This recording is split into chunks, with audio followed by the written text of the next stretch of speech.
So today I'm taking you to Ghana to listen to our able president, John Dramani Mahama, of what he think about the state of Africa at this time. You see, the way they were enjoying the gold of Africa, they were enjoying our gold so much that they were living heaven on earth and telling you to pray to go to heaven. They are enjoying heaven while they are alive. Oh. But they tell you Africans that it is when you die that you are going to heaven. You go to heaven to a mansion that is built with gold, oh, and they are coming to your country, to your continent, stealing gold to go and build their heaven on earth.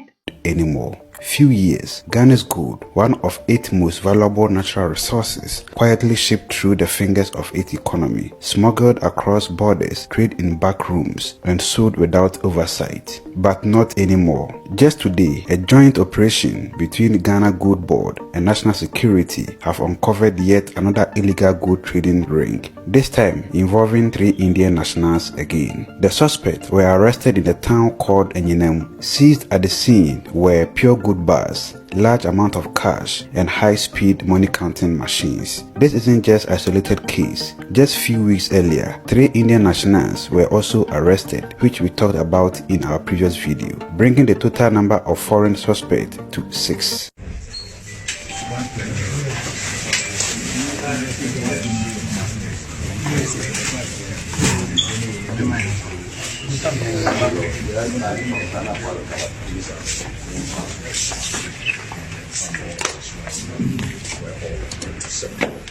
During this situation. So all I'm saying on the screen right now, these are the bundles of the dollars. So what is going to be included in the bars? All in this bar.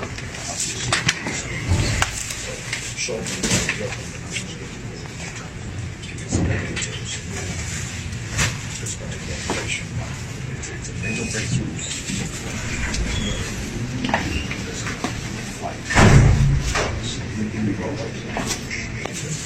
This all comes after a clear directive from the Ghana Gold Board warning foreign nationals to exit the gold trading market. Foreigners who desire to trade in gold in Ghana, that, as I've already explained, is prohibited by the Ghana Gold Board Act. You cannot trade in gold locally, directly, okay? But as we indicated in our press release of 14th April, which we reiterated in another press release on, I believe, the 23rd of April this year, you can apply to the gold board as a foreigner to buy gold from Ghana through the gold board. So foreigners are allowed to be off-takers. So don't get us wrong. We are not saying that foreigners cannot buy gold from Ghana. If you're a foreigner, you are allowed to buy gold from Ghana. But we are saying you can't go to Takwa or Pristia or Kumasi and set up an office and buy gold from miners or traders. No. Come to the government's representative, which is the Ghana Gold Board.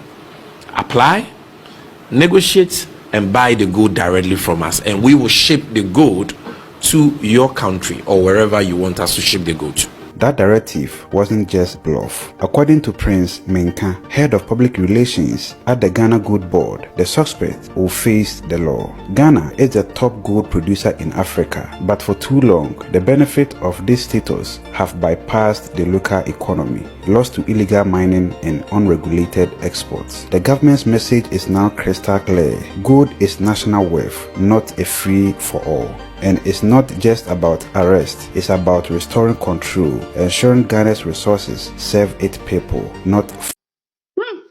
It is unfortunate, Your Majesties. Okay, so we talk about the gold of Ghana, we talk about the gold of Burkina Faso. Burkina Faso have gold, Ghana have lots of gold. Remember, that region was called the Gold Coast. And Mali as well, the home of gold as well. So when that general said something about gold and Ibrahim Traore, accusing Ibrahim Traore of stealing gold and funding himself, there is an agenda behind it. There's something they wanted to do, but that didn't work. That didn't work. In subsequent video, we will analyze that more. So there was something John Dramani Mahama said about the current situation of Africa. He drew our mind back to Kwame Nkrumah. So I want us to listen to him quickly, and then we take it up from there, Your Majesties. Let me show you what it really looks like when the president of your country is the one leading the revolution. And of course, the last thing I want to say before I inflict my speech on you is the issue of leveraging our comparative advantages. The time has come for Africa to unashamedly take advantage of the natural resource endowment that God has given us.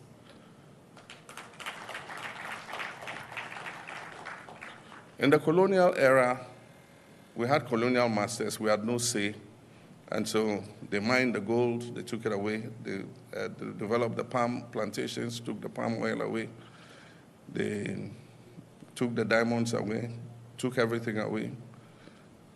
And when we gained independence, Nkrumah warned us and said colonialism might have been defeated, but we're entering the era of neocolonialism. They don't need to bring a governor to sit here, but they still would, from wherever the colonial headquarters is at, control your resources and be able to still derive the benefits as if they had colonized you. And that exactly is happening. Post-colonialism, we didn't have technology, we didn't have capital, we didn't have the human resource. And so foreign companies come and take huge concessions and they sign it off for a pittance. And they run those, concessions to the benefit of the colonial metropolis. Today, I think that in Africa, we've developed a core of human resource that is capable of also taking advantage of some of these resources. We've developed the technology, we have the technology to be able to do whatever any of these big conglomerates are doing. And the capital is available in the world to mobilize, to be able to do the same things. And that is why recently we had a little issue which we have resolved with one of our mining companies whose lease had expired after 30 years. And it was our desire to take it over and use Ghanaian expertise to be able to also exploit that resource and let the benefits remain in our country. Your mother, so that's the president of Ghana there, and he made mention of neocolonialism, the sickness of Africa right now. And I don't know when we will be healed of that sickness, neocolonialism. I remember when Dr. Omar stressed this issue so well, and it is happening. We are seeing it. So it's not the colonial masters directly communicating or conversing or controlling anymore. They are using our own brothers and sisters to do the job right now. You remember Dr. Titilayo I don't know when that video came up, where she was saying that we think that colonization is ended. We think that slavery was ended, but no, it's just the government, it's just the faces that changed. Nothing changed. We are still in the system. So if you love democracy so much and you're dancing with democracy, just know that over 90% of the leadership system of the African people that is under democracy is suffering, is still under neocolonialism. That is what you should know, because those leaders are there. They are not the one making decisions. They are not the what. Before they do anything, they have to take permission. The resources in those nations does not belong to the people anymore because they have been sold to these colonial masters. So you think that the white man has gone, but the white man is behind the veil. They are the ones pressing the button. Your leader that is seated up there is just there as a puppet, and they are being controlled by their masters. It is quite unfortunate, Your Majesties. Yes, the leadership of Ghana is a democratic one. And the joy is that John Mahama is shifting towards the freedom fighters of the Sahel. He's conversing with them, meeting them, having discussions. And you see from what he say and what he do, Your Majesties, for now, we are seeing that he have his people at heart. And that's why we support him. And that's why I told you here that sometimes it's not just about the leadership. It's not about the means, the form of leadership rather, but it is the mind of the one who leads. the mind of the one who leads. And that is why most of you who hate military regimes, you see that it's not about military regime, but about the mind. And that is why we have the Sahel leaders excelling, growing, developing their nations, because it's the mind. They are set to liberate their people. Okay? If John Dramani Mahama is set to liberate his people, it's not about democracy, it's about him, it's about his mind, it's about how he loves his nation, it's about how he is so patriotic and he wants his nation to succeed, regardless of whatever temptation that might be there or threat that might come to him. This is what we say. So the mind that leads is important as well. And he made mention of the lease expired after 30 years and it wasn't renewed. See?